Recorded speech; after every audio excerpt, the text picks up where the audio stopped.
ಗದಗದಲ್ಲಿ ಬಿಸಿಯೂಟದಲ್ಲಿ ಹಲ್ಲಿ ಬಿದ್ದು 100ಕ್ಕೂ ಹೆಚ್ಚು ಮಕ್ಕಳು ಅಸ್ವಸ್ಥರಾಗಿದ್ದಾರೆ. ಗದಗ ಜಿಲ್ಲೆಯ ಮುಂಡರಗಿ ತಾಲೂಕಿನ ಡೋಣಿ ಗ್ರಾಮದ ಸರ್ಕಾರಿ ಬಾಲಕರ ಶಾಲೆಯಲ್ಲಿ ಈ ಘಟನೆ ನಡೆದಿದೆ. ಹಲ್ಲಿ ಬಿದ್ದ ಬಿಸಿಯೂಟ ಸೇವಿಸಿದ ಮಕ್ಕಳು ವಾಂತಿ ಭೇದಿಯಿಂದ ಬಳಲುತ್ತಿದ್ದಾರೆ. ಅಸ್ವಸ್ಥಗೊಂಡ ಶಾಲಾ ಮಕ್ಕಳನ್ನು ಜಿಲ್ಲಾಸ್ಪತ್ರೆಗೆ ದಾಖಲಿಸಲಾಗಿದೆ. ಸರಿಯಾದ ಸಮಯಕ್ಕೆ 108 ಆಂಬ್ಯುಲೆನ್ಸ್ ಬಾರದ ಕಾರಣ ಗ್ರಾಮಸ್ಥರು ಆಕ್ರೋಶವನ್ನ ವ್ಯಕ್ತಪಡಿಸಿದ್ದಾರೆ.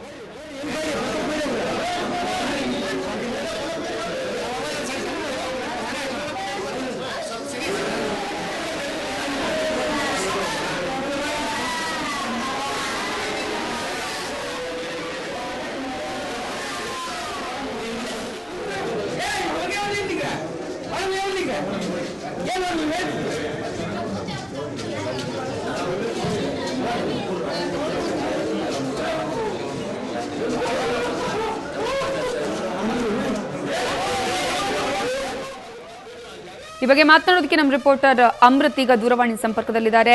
ಅಮೃತ್, ಎಷ್ಟು ಹೊತ್ತಿಗೆ ನಡೆದಂತಹ ಘಟನೆ, ಅದರ ಜೊತೆಗೆ ಈಗ ಮಕ್ಕಳ ಸ್ಥಿತಿ ಯಾವ ರೀತಿ ಇದೆ? ಮಕ್ಕಳನ್ನ ಆಸ್ಪತ್ರೆಗೆ ದಾಖಲಿಸಲಾಗಿದೆಯಾ, ಹೇಗೆ? ಹೌದು ನವಿತಾ, ಗದಗ ಜಿಲ್ಲೆಯ ಮುಂಡ್ರಿ ತಾಲೂಕಿನ ಡೋನಿ ಗ್ರಾಮದಲ್ಲಿ ಏನು ಸರ್ಕಾರಿ ಗಂಡು ಮಕ್ಕಳ ಶಾಲೆಯಲ್ಲಿ ಇನ್ನೇನು ಮಧ್ಯಾಹ್ನ ಇವತ್ತು ಬಿಸಿ ಊಟನ ಕೊಡಲಾಗಿತ್ತು. ಬಿಸಿ ಊಟದಲ್ಲಿ ಹಲ್ಲಿ ಬಿದ್ದಿದೆ. ಅದನ್ನು ಅಡಿಗೆ ಮಾಡೋರು ಕೂಡ ನೋಡಿಲ್ಲ. ಹೀಗಾಗಿ ಶಿಕ್ಷಕರು ಊಟ ಮಾಡುವ ಟೈಮಲ್ಲಿ ನೋಡಿಲ್ಲ, ಮಕ್ಕಳು ನೋಡ್ದೇನೆ ತಿಂದಿದ್ದಾರೆ. ಹೀಗಾಗಿ ನೂರಾರು ಮಕ್ಕಳು ಏನು ಅಸ್ತವ್ಯಸ್ತ ಆಗಿದ್ದಾರೆ. ಆ ಅಸ್ತವ್ಯಸ್ತ ಮಕ್ಕಳನ್ನ ಒಂದು 70 ರಿಂದ 80 ಮಕ್ಕಳನ್ನ ಗದಗ ಜಿಲ್ಲಾ ಆಸ್ಪತ್ರೆಗೆ ಈಗ ಕರೆತರಲಾಗಿದೆ.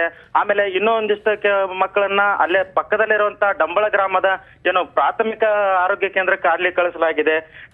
ಈಗ ಸದ್ಯಕ್ಕೆ ವಿದ್ಯಾರ್ಥಿಗಳು ಸ್ವಲ್ಪ ಸುಧಾರಿಸಿದ್ದಾರೆ ಅಂತಾನೆ ಹೇಳ್ಬೋದು ನವಿತಾ. ಹೀಗಾಗಿ ಆ ಮಕ್ಕಳು ಏನು ಚಿಕ್ಕವರಿದ್ದಾರೆ, ಅವರಿಗೆ ತಡ್ಕೊಳ್ಳುವಂತ ಶಕ್ತಿನೂ ಇಲ್ಲ. ಹೀಗಾಗಿ ಕೆಲವೊಂದಿಷ್ಟು ಮಕ್ಕಳು ಪೂರಾ ಅಸ್ತವ್ಯಸ್ತ ಆಗಿದ್ದಾರೆ ನವಿತಾ.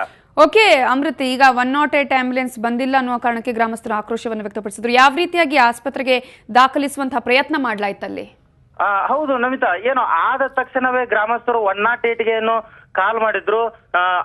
ಅವರು ಮಾಡಿದಂತ ಸಂದರ್ಭದಲ್ಲಿ ಏನು ಲಕ್ಕುಂಡಿ ಗ್ರಾಮದಿಂದ ಏನು ಡೋನಿ ಗ್ರಾಮಕ್ಕೆ 108 ಹೋಗಬೇಕಾಗಿತ್ತು. ಹೋಗೋದು ತಡವಾಗಿದೆ. ಅದು ತಡವಾದ ಸಂದರ್ಭದಲ್ಲಿ ಸ್ಥಳೀಯರೇ ಒಂದು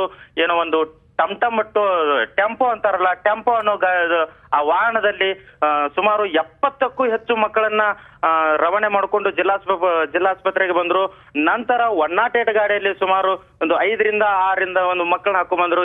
ಇದೇನು ಒಂದ್ ಲೆಕ್ಕದಲ್ಲಿ ಹೇಳ್ಬೇಕಂದ್ರೆ 108 ಇರೋದು ನಾಮಕಿ ವಾಸ್ತಿ ಅಂತ ಹೇಳ್ತಾರಲ್ಲ, ಅದು ನಿಜ ಆಗಿದೆ. ಎಲ್ಲ ಕೆಲಸ ಮುಗಿದ ಮೇಲೆ 108 ಬರ್ತೈತೆ ಅನ್ನೋ ಮಾತುಗಳು ಇಲ್ಲಿ ನಿಜವಾಗಿದೆ ನವಿತಾ. ಈಗ ಟೀಚರ್ಸ್ ಏನು ಹೇಳ್ತಾರೆ ಅಮೃತ್ ಇಲ್ಲಿ? ನವಿತಾ,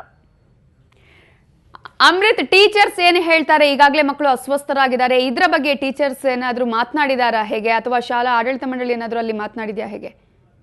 ಹೌದು ನವಿತಾ, ಈ ಘಟನೆಯಲ್ಲಿ ನಾವು ಕೂಡ ನೋಡಿಲ್ಲ, ಅಡಿಗೆಯವರು ಕೂಡ ನೋಡಿಲ್ಲ. ಹೀಗಾಗಿ ಮೇಲೆಯಿಂದ ಏನಾದ್ರು ಹಲ್ಲೆ ಬಿದ್ದಿರಬಹುದು. ಹೀಗಾಗಿ ಒಂದು ಕಣ್ಣು ಚುರುಕಾಗಿ ನಮ್ದು ಹೋಗಿದೆ. ಹೀಗಾಗಿ ಮಕ್ಕಳಿಗೆ ಪರಿಸ್ಥಿತಿ ಬಂದಿದೆ ಅಂತ ಹೇಳ್ತಾ ಇದ್ದಾರೆ Navita. Okay, thank you Amrit ಡೀಟೇಲ್ಸ್ಗೆ.